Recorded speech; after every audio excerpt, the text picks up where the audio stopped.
If your Honda CR-V is refusing to launch Apple CarPlay, don't panic. This common glitch is usually fixed with a quick system reset.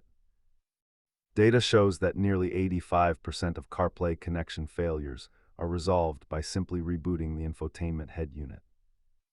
The first thing we need to do is force a reboot of the Honda display audio system without turning off the car.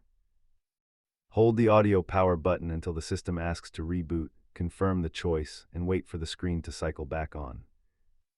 If the reset fails, ensure you're using an Apple-certified cable and that your phone's port is free of any debris. Double-check that Siri is active and that your CR-V hasn't been accidentally restricted in your iPhone's privacy settings. A soft reset keeps your radio presets intact, while a full factory restore should only be used if the screen is totally frozen.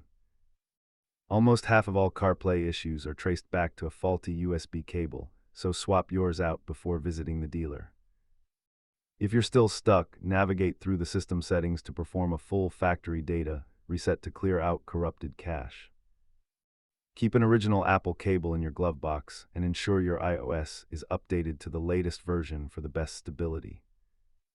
Remember that modern infotainment systems are just computers on wheels. Sometimes they just need a fresh start.